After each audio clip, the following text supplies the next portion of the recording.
Hello knitters, Barbara Benson here. I'm an independent knitwear designer who also likes to make videos here on my YouTube channel, Watch Barbara Knit. If you'd like to know more about my knitwear designs, please check in the description below, and there you will find a link to my Ravelry page where you can see all the patterns I have available for you to knit up for yourself. Also in the description below, you will find a link to the Watch Barbara Knits Facebook group. We'd love to have you come over and join and continue the conversations that we start here on the YouTube. And of course, we can also share pictures over there, which is a plus. And as always, I love chatting with people in the comments below. And actually, the comments below hopefully will be full of interesting things because I'm going to ask for what you all want. This is going to be a pattern tour, and the response I received from my recent end of year video about pattern tours said you guys would like to see some of my older patterns. Since I have started my YouTube channel, whenever I have a new pattern, I do a pattern tour where I show it to y'all and explain it to you, and so you can take a look at it. But the patterns that I did before I had a YouTube channel, I've only done that sporadically, and I didn't know if y'all were interested in older ones, and apparently, yes, you are. Now, the issue is which patterns. It's kind of tough for me to decide because they're like kids. I love them all, and I have decided on one to start off with, but if y'all would like to give me some input in the comments below, or on Facebook, or on Ravelry, or wherever, I'd love to hear what patterns you would like to see pattern tours of. So the one I have selected for today is called BitterBlue. I'm going to show you some actual pictures from my photo shoot first because I was so pleased with how these photographs came out. My beautiful model Fatima did an astounding job with these. We did two different looks. We had two different color shawls.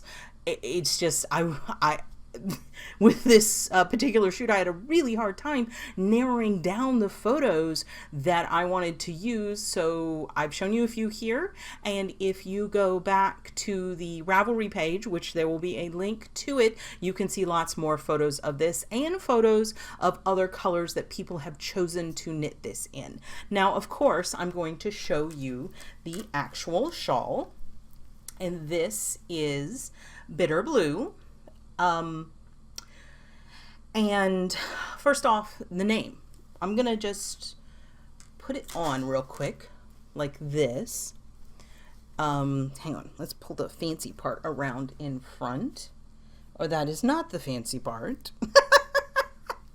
This is the fancy part. You know what? I'm gonna put it on different later. Right now I've just kind of made it all cowliness. Is that a word? Cowliness? The name of this is from a Cat Stevens song called BitterBlue. It's one of my favorites.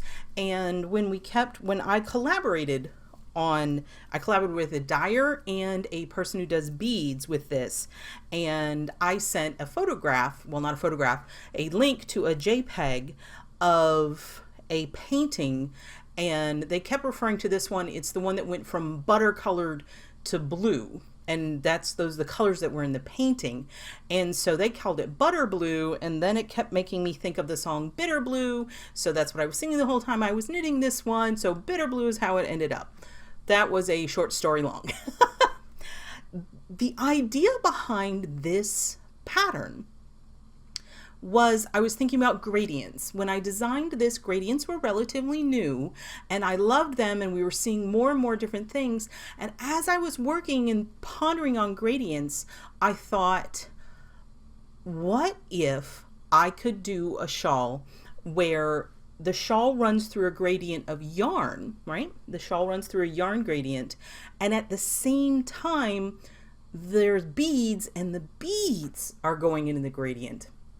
And then if the beads go in the opposite direction color-wise, the contrast will be really cool. And that's where it started. So I contacted Ellen at Earth Fair, who is my bead guru, and like, this is a crazy idea. And she's like, well, I have the perfect dyer too. The dyer is the Unique Sheep, and I gave them this image, and I'm like, these are the colors I was thinking.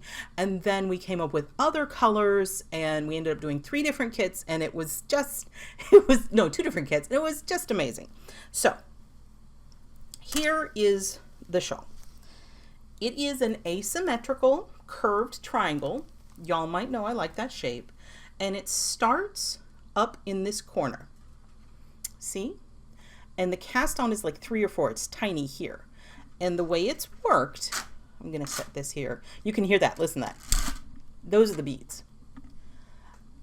And so you're going this way, and see this line of yarn overs? Those yarn overs are actually increases. So you're increasing on this lead edge, but you're also increasing here. And that creates this little flappy guy. And so this increases, but then you increase, and then see this? You bind off. And then you're increasing and you bind off, and you're increasing and then you bind off a whole bunch and then overshoot, and that actually causes it to curve. So you can see that right here is where your stitch marker is, and then you move your stitch marker inside of that and you set it off, and that's how you get this jagged lace edge, as you can see. The gradient was a 6 skein mini skein, so it's 6 different colors. So it changes colors multiple times, and it's 4 different colors of beads. I thought 6 was maybe overkill. And what you do is, you can see here, you start out, and I used yellow with blue beads, and then you start bringing in your next color, you can see. And can I get it close enough so you can see? Then I started alternating between blue and green beads as a transition. And then you have green beads, and as you go through the color, the beads shift in color also. I hope I'm doing that slow enough because I really can't see. But you can see that it changes, and then it goes like yellow to green. It goes blue and green, then green and yellow, and then yellow at the end. And then it does go to a kind of a gold. How many colors of beads do I have? 4 colors. Yep.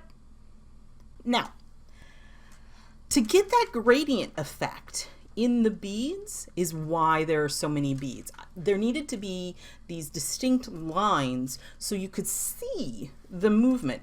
I thought if they were scattered, it would be unfocused and you couldn't really see the transition in the colors. So I love this shawl. Now, this was designed to work with the 6 skein gradient. Oh, here, let me put this on. I like to put it on with the fancy bits in front, like this. Pull this around so that this fancy bit goes up and over the shoulder. And let me roll back a little bit. See?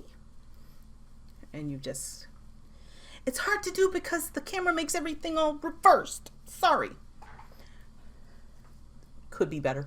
The pictures, you saw the pictures. It styles beautifully, and there's lots of different ways to wear it. Now, I will link to Ellen's website, and she does occasionally take orders for these actual colors, but it will also work with other unique sheep gradients, and it will work with other gradients. Even if you don't want to mess with actually changing skeins, it will work with a gradient that's 1 big skein. The yardage is 600 yards, but because it starts at that point and just gets bigger and bigger and bigger, you can stop wherever you want. So if you have less yardage, you can just bind off wherever you run out of yarn. You might have to adjust where your beads change. If you didn't want to do the gradient in the beads, you can just do all 1 color of beads. You could do 2 colors of beads. You could get a mixture of beads. You could do it however you want. Honestly, it's a pretty shawl. You could skip the beads entirely. I wouldn't, because I love beads, but you could. But I do love, look how the yellow pops out of the green. It's just so pretty. And there's some stunning, definitely go on Ravelry and see the other color choices people have made. They're just absolutely stunning. What else can I tell you about these? Okay, the beads are applied with a tiny crochet hook. And you may think, I don't know how to bead, but let me tell you, I can verbally teach you how to bead 2 minutes tops. What you have to do is you have to have a tiny crochet hook that is small enough to go through the whole of your bead. This uses size number 6 beads. And so when you get to the stitch that needs to have a bead on it, you take your tiny crochet hook, you insert it through the hole of the bead, and you pick it up so it slides down on the shaft. You grab that next stitch with the tiny crochet hook, slip it off the needle, slide the bead down onto the stitch, and then put the stitch back on the needle. That's it. You have beaded a stitch. Let's talk about the beads. So according to my thing, you need 35 grams each of 4 colors, number 6 seed beads. Number 6 beads, not seed beads, just regular beads. That's around 420 of each color, which is a total of a little over 1,600 beads. It's a lot of beads. But one of the things that's amazing if you've never worn a beaded shawl is the beads actually help it sit on your shoulders better. It's not heavy, and one of the reasons this one is particularly not heavy is because the beads are so evenly distributed. You put it on and it just sits there. And it hangs, and it's got these beautiful beads. And it's funny, the first time I did a shawl like this, actually I think it was this shawl, and I put all these beads on it, I took it to knit night, and one of the ladies was like skeptical, and she put it on and leaned back really hard against the wooden chair because she was afraid the beads were going to dig into her back. And it doesn't. It doesn't bother. It's just, they're just there and sparkly and beautiful. Now, is this shawl hard? No. Time consuming? Yes. Putting on those little tiny beads individually, especially when you get to these big long rows, it takes a long time. But it's not hard, and I deliberately did that because I knew it was going to take a long time with the beads. The body of the shawl is a simple texture, and then it's a knit to stitch marker do something. So as long as you keep track of your stitch markers, and this is a fairly straightforward and simple lace pattern that has little beads in it. So anything else you need to know about this shawl? It is 600 yards, fingering weight. I designed it to work with a gradient. You don't have to use a gradient, but that's what it's designed for. If you just like the shape and the lace on it, you can do it with anything you want. You need around 1,600 beads. It's a size 5 needle. You will need a circular needle because this is your bind off. See this big, long, all the way over to here? Super long. When you do this shape of shawl where it starts tiny and just gets bigger and bigger and bigger and bigger and bigger, those final rows are really long, and a long, we're talking like 40-inch circular needle is going to be your friend.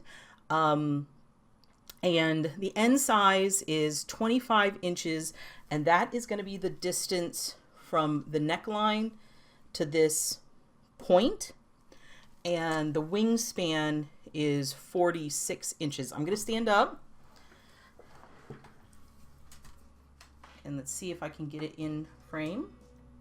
There we go. So it's big. It's really, really big, guys, y'all. So this is BitterBlue. If I missed anything that you would have wanted to know about this shawl, please ask me in the description below. In the description. No, the description is where you are going to find all the details and the link to Earth Fair. In the comments below is where you can ask me any questions that you might have.